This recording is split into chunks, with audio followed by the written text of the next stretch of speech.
Mateo, ikalimang kabanata. Ang sermon sa bundok. Nang makita ni Jesus ang napakaraming tao, umakyat siya sa bundok. Pagkaupo niya, lumapit ang kanyang mga alagad at sila'y tinuruan niya. Ang mga mapalad. Mapalad ang mga taong walang inaasahan kundi ang Diyos, sapagkat mapapabilang sila sa kaharian ng langit. Mapalad ang mga nagdadalamhati sapagkat aaliwin sila ng Diyos. Mapalad ang mga mapagpakumbaba sapagkat mamanahin nila ang daigdig. Mapalad ang mga nagugutom at nauuhaw sa katuwiran sapagkat sila'y bubusugin. Mapalad ang mga mahabagin sapagkat kahahabagan sila ng Diyos. Mapalad ang mga may malinis na puso sapagkat makikita nila ang Diyos. Mapalad ang mga gumagawa ng paraan para sa kapayapaan sapagkat sila ay ituturing na mga anak ng Diyos.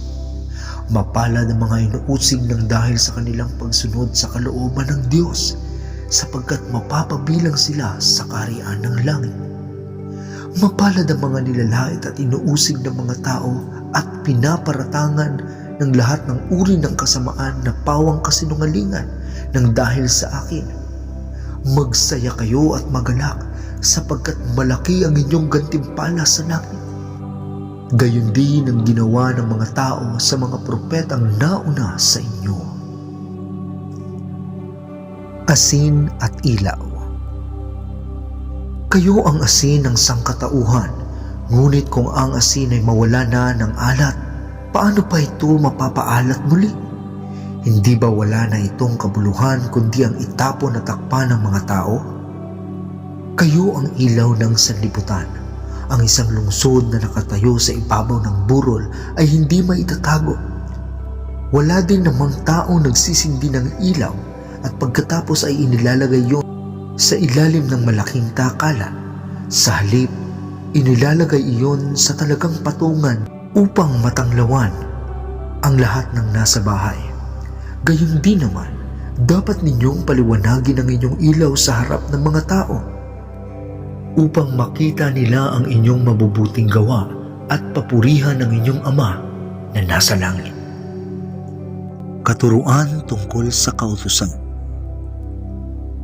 Huwag ninyong akalaing naparito ako upang ipawalang bisa ang kautusan at ang mga propeta. Naparito ako hindi upang ipawalang bisa ang mga iyon, kundi upang tuparin. Tandaan ninyo, maglalaho ang langit at ang lupa, ngunit ni isang tuldok o kudlit man ang kautusan ay di mawawala ng bisa hanggat hindi natutupad ang lahat. Kaya't sino mang magpawalang bisa sa kaliit-liit ang bahagi nito at magturo ng gayon sa mga tao ay magiging pinakamababa sa kaharian ng langit. Ngunit ang sumusunod sa kautusan at nagtuturo sa mga tao na tuparin iyon ay magiging dakila sa kaharian ng langit. Sinasabi ko sa inyo, kung ang pagsunod ninyo sa kalooban ng Diyos ay tulad lamang ng pagsunod ng mga tagapagturo ng kautusan at mga Pariseo, hindi kayo makakapasok sa kaharian ng langit. Ang katuruan tungkol sa pagkagalit. Narinig ninyo na iniutos ng Diyos sa inyong mga ninuno, huwag kang papatay, ang sinumang pumatay ay mananagot sa hukuman. Ngunit sinasabi ko naman sa inyo, ang sinumang napupuot sa kanyang kapatid ay mananagot sa hukuman. Ang umahamak sa kanyang kapatid ay mananagot sa Sanhedrin. At sinumang magsabi sa kanyang kapatid, ulol ka, ay nanganganib na maparusahan sa apoy ng impyerno. Kaya't kung mag-aalay ka ng handog sa dambana para sa Diyos at naaalala mong may sama ng loob sa iyo ang iyong kapatid, iwan mo muna ang iyong handog sa harap ng dambana at makipagkasundo ka sa kanya. Pagkatapos, magbalik ka at maghandog sa Diyos. Kung may ibig magsaktal sa iyo, makipag-ayos ka kaagad sa kanya bago makarating sa hukuman ang inyong kaso. Kung hindi, ay dadalhin ka niya sa hukom at ibibigay ka nito sa tanod. at ikukulong ka naman sa bilangguan. Tandaan mo, hindi ka makakalabas doon hanggat hindi mo nababayaran ang kahuli-hulihang piso na dapat mong bayaran. Ang katuruan laban sa pangangalunya. Narinig ninyong sinabi, huwag kang mangangalunya. Ngunit sinasabi ko sa inyo, ang sinumang tumingin sa isang babae na may mahalay na pagnanasa ay nangangalunya na sa babaeng iyon sa kanyang puso. Kung ang kanang mata mo ay nagiging sanhi ng iyong pagkakasala, dukitin mo ito at itapon. Mabuti pang mawalan ka ng isang bahagi ng iyong katawan kaysa ang buo mong katawan ang itapon sa impyerno. Kung ang iyong kanang kamay naman ay nagiging sanhi ng inyong pagkakasala, putulin mo ito at itapon. Mabuti pang mawalan ka ng isang bahagi ng iyong katawan kaysa ang buo mong katawan ang itapon sa impyerno.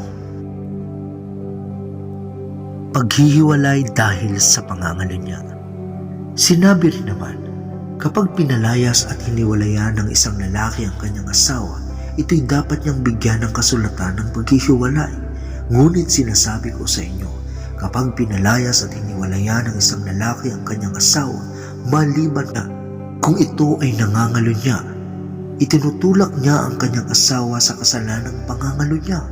At sino mang makipag-asawa sa babaeng pinalayas at hiniwalayan ay nagkakasala rin ng pangangalunya. Katuruan tungkol sa panunumpa. Narinig din ninyong iniutos ng Diyos sa inyong mga ninuno. Huwag kang susumpa ng walang katotohanan, sa halip tuparin mo ang iyong sinumpaang panatas sa Panginoon. Ngunit sinasabi ko sa inyo, huwag na kayong manunumpa kapag kayo'y nangangako. Huwag ninyong sasabihin, saksi ko ang langit sapagkat ito'y trono ng Diyos, o kaya'y saksi ko ang lupa sapagkat ito'y kanyang tungtungan. Huwag din ninyong sasabihin, saksi ko ang Jerusalem sapagkat ito'y lungsod ng dakilang hari. Huwag mo ring ipanunumpa ang iyong ulo sapagkat ni isang buhok sa iyong ulo ay hindi mo kayang paputiin o paitimin. Sabihin mo na lang na oo kung oo at hindi kung hindi, sapagkat ang anumang sumpang idaragdag dito ay buhat na sa masama. Katuruan laban sa paghihiganti. Narinig ninyong sinabi, mata sa mata at ngipin sa ngipin. Ngunit sinasabi ko sa inyo, huwag ninyong paghihigantihan ang masamang tao. Kung sinampal ka sa kanang pisngi, iharap mo rin sa kanya ang kaliwa. Kung isakdal ka ninuman upang makuha ang iyong damit panloob, ibigay mo ito sa kanya, pati ang iyong damit na pangbalabal. Kung pilitin ka ng manlulupig na pasanin ang kanyang dala ng 1 milya, pasanin mo iyon ng 2 milya. Bigyan mo ang nanghihingi sa iyo at huwag mong tanggihan ang nanghihiram sa iyo. Pagmamahal sa kaaway. Narinig ninyong sinabi, ibigin mo ang iyong kapwa at kamuhian mo ang iyong kaaway. Ngunit ito naman ang sinasabi ko, ibigin ninyo ang inyong mga kaaway at ipanalangin ninyo ang mga umuusig sa inyo upang kayo'y maging tunay na mga anak ng inyong Ama na nasa langit, sapagkat pinasisikat niya ang araw sa mabubuti, gayon din sa masasama, at nagpapaulan siya sa mga matuwid at sa mga di matuwid.